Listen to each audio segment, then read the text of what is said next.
4.6 का टाइटल है homogeneous equation of the second degree in two variables. अभी homogeneous equation होती क्या है?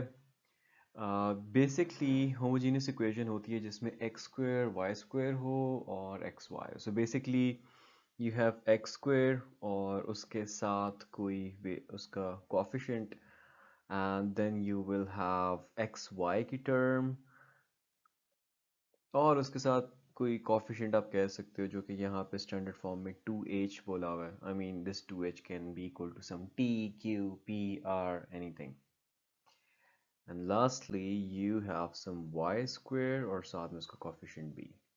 अच्छा, अगर इस तरह की इक्वेशन हो तो उसको हम होमोजीनियस इक्वेशन तब कहते हैं जब a h और b इकट्ठे जीरो नहीं होते, यानी कि अलग अलग जीरो हो सकते हैं but A, H, and B cannot be simultaneously zero. अच्छा, फिर इसके 4.6.1 के अंदर थ्योरम 1 कह रहे हैं कि हर होमोजीनियस इक्वेशन जो है सेकंड डिग्री की, by the way these are homogeneous equations in second degree, क्योंकि x की भी क्या है, स्क्वायर है, y का भी स्क्वायर है, right? So second degree, highest power को डिग्री कहते हैं। तो यहाँ पे कहा हुआ है कि यार हर होमोजीनियस सेकंड डिग्री इक्वेशन जो कि ऐसी लिखी जा सकती है, वो बेसिकली रिप्रेजेंट कर रही होती है अ pair of lines through the origin. यानी कि दो बातें की हुई, एक तो ये कि ये पेयर ऑफ लाइंस को रिप्रेजेंट कर रही है, ओके, और वो लाइंस थ्रू ओरिजिन है, यानी कि अगर हम एक्स वाई एक्सिस को बनाएं तो वो इस तरह की कोई लाइंस है, कोई इसमें से गुजर रही है, दूसरी शायद इस तरह से ऐसे गुजर रही है। ये अब ओरिजिन से गुजरने का क्या मतलब है? जीरो जीरो उनका सोल्यूशन होगा ना, क्योंकि उनकी इक्वेशन में हम जीरो जीरो डालेंगे तो वो सेटिस्फाई करेगा इन लाइंस की इक्वेशन को। एनीवे ये तो बात की बात है, पहले ज़रा ये प्रूफ करते हैं ना। सो इसके प्रूफ के लिए the first thing that you need to do is of course write it again.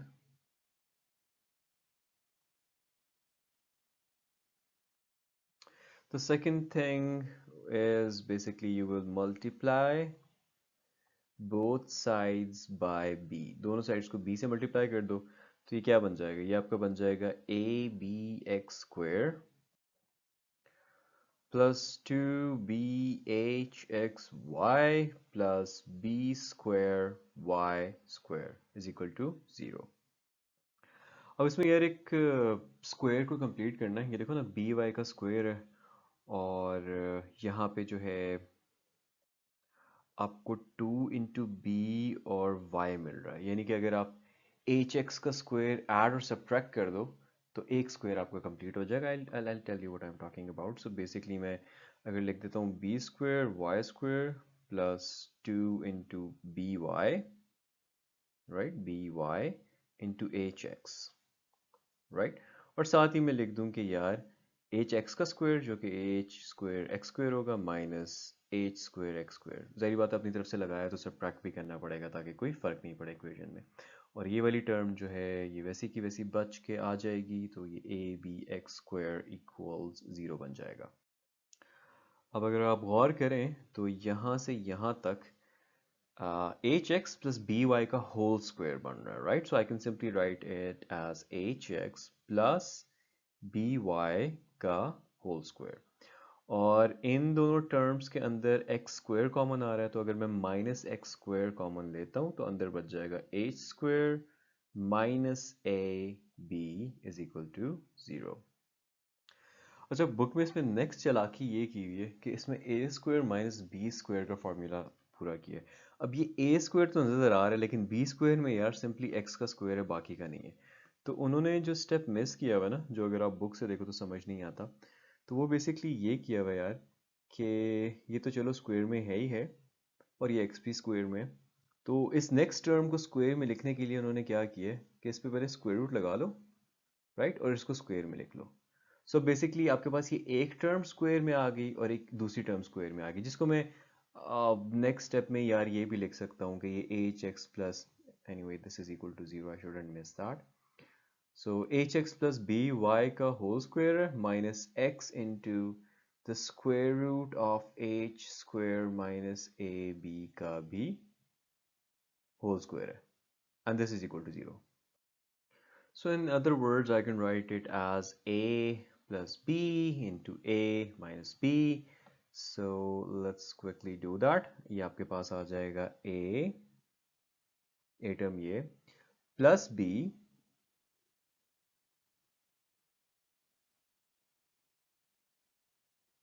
into a minus b.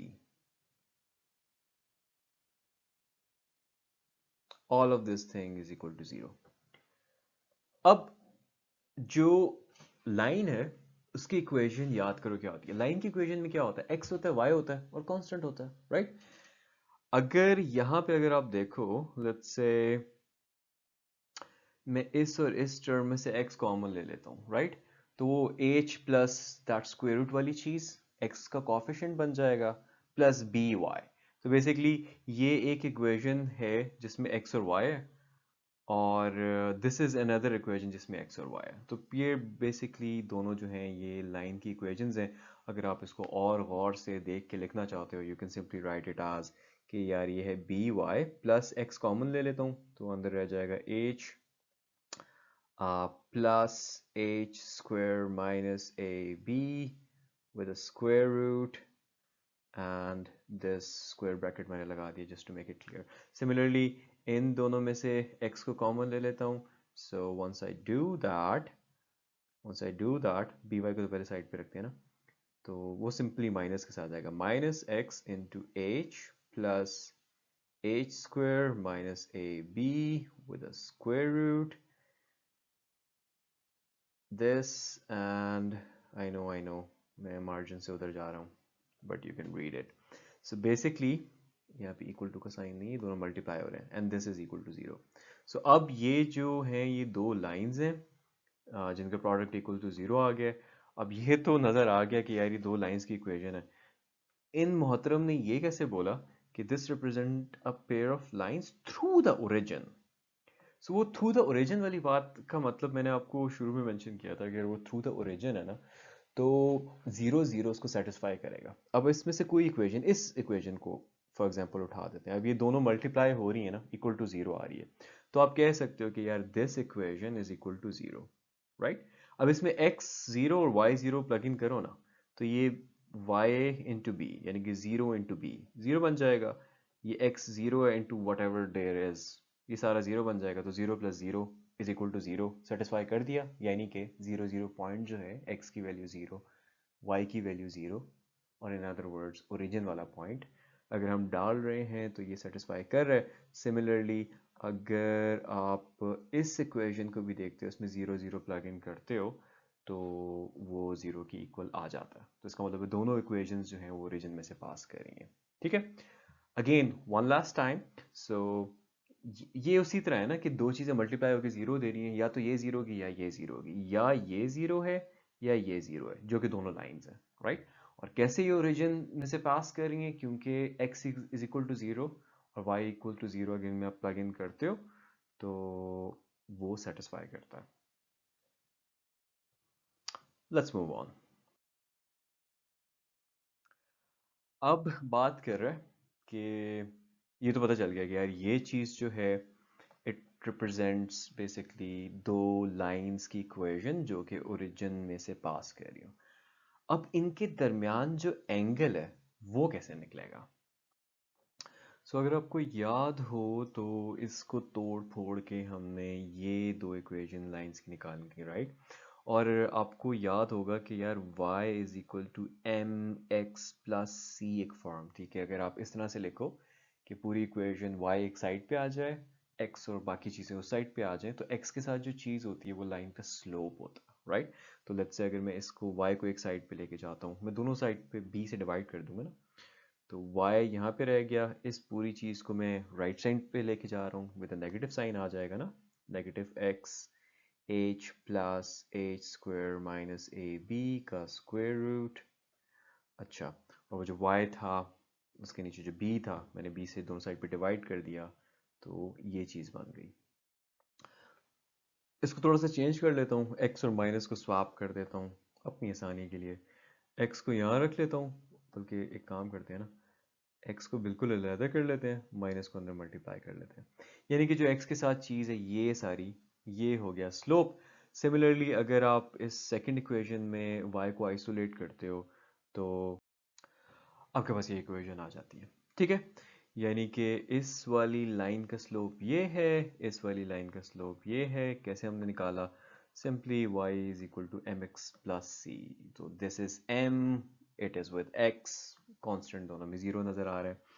अच्छा जी, सो आप स्लोप ऑफ लाइन वन को लिख सकते हो, which is equal to this, के slope of line one is equal to minus into H plus a square minus ab का square root, the whole thing in bracket divided by b।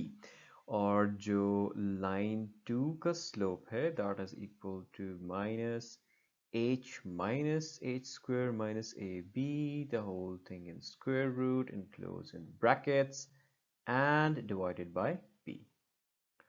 अगर आप इस m1 plus m2 को add करते हैं ना जी, तो आप ये नोटिस करें कि ये और ये तो कैंसिल हो जाएंगे, ये माइनस एच और उधर से भी माइनस एच बच जाएगा, यानी कि न्यूमरेटर के अंदर आपके पास बच जाएगा -2 टाइम्स एच, और नीचे जो बी है वो वैसे एलसीएम में आ जाएगा।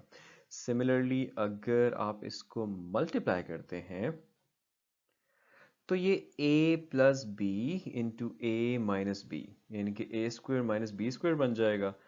मैं इसको ज़बानी लसानी इसलिए कर रहा हूँ ताकि इट्स, अगर हम -1/b को साइड पे कर देते हैं तो ये a स्क्वायर यानी कि h का square minus h square minus a b square root का होल स्क्वायर बन जाएगा। ठीक है, इसको अगर आप फर्दर खोलते हैं तो again I am not going to do that calculation, but I want you to pause the video and do that on your own. Once you do so you will get this। okay, ये m1 into m2 था, I forgot to write m1। so जब इन दोनों slopes को add करें ये आता है, multiply करें तो ये आता है। अच्छा, now वी रिमेंबर कि जो टेंजेंट थीटा होता है ना दो लाइंस के दरमियान में, उसको हम लिख सकते हैं बाय द वे, जिसको मैंने m1 माइनस m2 की जगह m2 माइनस m1 कराया था, और मैंने आपको कहा था कि इसको m1 माइनस m2 को ट्राई करो, that's the formula. So anyway वो फार्मूला था कि m1 माइनस m2 जो आपकी बुक में स्टैंडर्ड फॉर्म लिखी हुई है, divided by 1 plus m1 m2। Now what the book वालास have done is कि इस जो न्यूमरेटर है m1 माइनस m2, इस पे खुद से स्क्वायर लगाया इन लोगों ने और फिर स्क्वायर रूट भी लगा लिया, which is it's doable, it doesn't change it, but there were some few missing steps जो कि उधर नहीं दिखाए। anyway further है कि टेंजेंट थीटा इक्वल आपके हो जाएगा, इसका स्क्वायर को मैं खोल देता हूँ तो वो आ जाएगा m1 स्क्वायर प्लस m2 का स्क्वायर माइनस 2m1 m2। इन्होंने फिर बुक में और फिर स्क्वायर रूट ऊपर है ही है और नीचे जो है वो डिवाइड हो रहा है 1 प्लस m1 m2। अच्छा, फिर फर्दर अगेन ये स्क्वायर रूट है, मैंने लगाया हुआ नहीं, ओके लेट्स लगा लेते हैं यार। सो फर्दर इन्होंने बुक में क्या किया हुआ है कि इसमें 2m1 m2 ऐड कर दिया अपनी तरफ से, और डेफिनेटली अगर ऐड किया तो सब्ट्रैक्ट भी करना पड़ेगा, तो 2m1 m2 जो है सब्ट्रैक्ट भी कर लिया। अब this m1 square plus m2 square plus this 2m1 m2, अगर हम इन तीनों को देखें तो ये m1 प्लस m2 का होल स्क्वायर बन जाएगा ना, a का स्क्वायर प्लस b का square plus 2 times a into B, right. So ये बन जाएगा m1 प्लस m2 का होल स्क्वायर, पीछे रह जाएंगे ये दोनों शहजादे, -2m1 m2 और उधर भी -2m1 m2, that's gonna become -4 times m1 m2। पूरी चीज़ पे स्क्वायर रूट था और सारा का सारा न्यूमरेटर डिवाइड हो रहा था 1 प्लस m1 m2 से। अब ये सारी कहानी क्यों, मैनिपुलेशन क्यों की गई है, ताकि ये जो हमने सम ऑफ द टू स्लोप्स और product of the two slopes निकाला था ना वो आ जाए। अब यहाँ पे सम आ रहा है, यहाँ पे प्रोडक्ट आ रहा है, यहाँ पे भी 1 प्लस प्रोडक्ट आ रहा है। तो अभी नेक्स्ट स्टेप के अंदर क्या है कि हम सम और प्रोडक्ट के जो हमारे रिजल्ट्स आए थे we will simply plug that in, उनको फर्दर सिंप्लीफाई करके we'll get to our result. Now once you plug the formula जो हमने निकाले थे सम और प्रोडक्ट के, अब m1 प्लस m2 था minus two h by b, वो स्क्वायर में था तो ये भी स्क्वायर में इनक्लोज्ड है, minus 4 times into the product जो कि a बाई बी था divided by 1 plus m1 m2 का प्रोडक्ट जो कि ये था। अच्छा, सिंपली इस स्क्वायर को खोला, you get 4h square by b square, इस 4 को मल्टीप्लाई कर दिया a बाय b से, you get 4a by b. यहाँ पे अगर आप एलसीएम लेते हैं नीचे तो बी स्क्वायर आएगा, ऊपर I mean simple drill, b square square root से निकल के सिंपली बी बन जाएगा, जो कि अगर आप नीचे इधर एलसीएम ले रहे हो जो कि यहाँ पे लिया हुआ है, मैंने उसमें नहीं लिखा था, दिस गेट्स कैंसल आउट और फर्दर आपकी ये फॉर्म बन जाती है, right. 4a square minus 4ab ऊपर विद अ स्क्वायर रूट, नीचे b कट गया और a प्लस बी नीचे रह गया। उसमें से अगर आप 4 कॉमन ले लेते हैं तो वो स्क्वायर रूट से बाहर आ जाएगा, 2 आ जाएगा, और फाइनली ये जो आपका टेंजेंट थीटा था जिसके अंदर आपने सारी वैल्यूज डाली थी वो इक्वल आ जाएगा इसके। और इस रिजल्ट तक पहुंचने के लिए यार मैंने जितनी कैलकुलेशंस की हैं जो मैंने एकदम से इस तरह से लिख ली हैं, of course pause the video, do दो step by step, simply m1 और प्लस m2 की वैल्यू और m1 इनटू m2 की वैल्यूज डालनी है। यहाँ पे एक चीज़ है जो कि बुक के अंदर इससे 4.6.1 में मेरे ख्याल से बताई हुई है, yup, which I feel like कि यहाँ पे बताई जानी थी। अब हमने टेंजेंट ऑफ थीटा यानी कि tangent of the angle between those two lines जो कि ओरिजिन से पास हो रही है, मतलब बेसिकली अगर ये इस तरह से है तो वो दो लाइंस इस तरह की भी हो सकती हैं, इसी तरह की भी हो सकती हैं, बेसिकली दोनों लाइंस जो है वो ओरिजिन में से पास कर रही हैं, राइट। तो इनके दरमियान का जो एंगल है वो हमें ये यहाँ से टेंजेंट ऑफ थीटा मिल जाएगा। अब देखो, अगर इन दोनों लाइंस में एंगल जीरो हुआ, जीरो क्या होता है एंगल, मतलब एक लाइन ऐसी है दूसरी लाइन उसके ऊपर पड़ी हुई है, राइट। तो अगर तो ये थीटा जो है, एफ थीटा जो है वो 0 डिग्रीज हुआ, तो इसका मतलब क्या है कि टेंजेंट ऑफ थीटा भी जीरो होगा, राइट। और उस केस के अंदर ये ए स्क्वेयर माइनस ए बी जो है ना ये जीरो होगा, राइट। क्योंकि जब ये जीरो होगा तो square root of zero zero, that zero into two zero, zero divide by anything, मतलब वो राइट हैंड साइड जो है ना सारी की सारी जीरो आ जाएगी, यानी कि tangent theta is equal to zero आ जाएगा और थीटा जो है वो जीरो आ जाएगा। Basically the implication here is कि यार अगर दोनों लाइंस बिल्कुल आपस में मतलब एक दूसरे के ऊपर हुई तो डेफिनेटली टेंजेंट थीटा जीरो होगा क्योंकि थीटा 0 डिग्रीज होगा। और उसका फिर फर्दर मतलब क्या है, उसका फिर फर्दर मतलब ये है कि यार ये h square minus a b जो है ये जीरो होगा, या आप यहाँ से ये भी निकाल सकते हो कि एच स्क्वायर जो है वो ए बी के इक्वल होगा। यहाँ से हमें क्या पता चल गया, हमें ये पता चल गया कि हम अगर सिर्फ इस इक्वेशन को देख लें ना, हमसे एंगल मांगा हुआ तो हम इतना लंबा चौड़ा काम किए बगैर हम सिर्फ देख लें कि अगर एच स्क्वायर यानी कि इस चीज़ का स्क्वायर ए और बी के प्रोडक्ट की इक्वल है ना, तो हमें सॉल्व करने की ज़रूरत ही नहीं है, हम सिंपली कह देंगे कि यार इन दोनों लाइंस के दरमियान में जो एंगल है वो बेसिकली ज़ीरो है, जिसको हम मैथ की ज़बान में कहते हैं कि लाइंस आर को इंसिडेंट। हमेशा जीरो तो कोइंसिडेंट नहीं कहते हैं जब बेसिकली एक दूसरे के ऊपर लाइंस है, क्योंकि दोनों ओरिजिन में से पास करी है ना, तो उनका एंगल जीरो होगा तो वो एक दूसरे के ऊपर से पास करी होंगी तो कोइंसिडेंट होंगी। एनीवे फर्दर ये है कि जैसे वही क्वाड्रेटिक इक्वेशन में जैसे वो स्क्वायर रूट के अंदर वाली चीज़ देख रहे होते थे, अगर ये एच स्क्वायर मतलब ये तो पहली कंडीशन हो गई ना जिसमें basically h square b square के ए बी के इक्वल आ गया, दूसरा ये कि अगर ये ए स्क्वायर माइनस ए बी जो है this is greater than zero यानी कि ये पॉजिटिव है, और अगर ये पॉजिटिव है तो इसका मतलब क्या होगा कि ए स्क्वायर होगा ग्रेटर देन ए बी, तो फिर क्या होगा, बेसिकली इसकी कोई वैल्यू आएगी और अल्टीमेटली टेंजेंट ऑफ थीटा में जब टेंजेंट उधर लेके जाएंगे टेंजेंट इन्वर्स करेंगे तो थीटा की कोई वैल्यू आएगी, राइट। तो इसका मतलब बेसिकली ये होगा कि लाइंस जो हैं वो रियल है, they are real and distinct, ऐसा नहीं है कि एक दूसरे के ऊपर बैठी हुई है उनके दरमियान में, क्यों, क्योंकि उनके दरमियान में एक एंगल आ रहा है which is not zero, which is something other than zero. Third ये है कि अब यही h square minus a b अगर लेस देन ज़ीरो हुआ तो इसका मतलब क्या है? इसका मतलब ये है कि इधर स्क्वायर रूट के अंदर कोई नेगेटिव चीज़ आ जाएगी, यानी कि समथिंग आयोटा आयोटा आ जाएगा। तो इसका मतलब बेसिकली ये होगा कि लाइंस जो हैं they are imaginary. I know इस टॉपिक के अंदर apparently there is a lot of stuff going on, but I am sure अगर आपको ये चीज़ नहीं भी समझ आई तो step by step if you rewatch the videos you definitely gonna get here.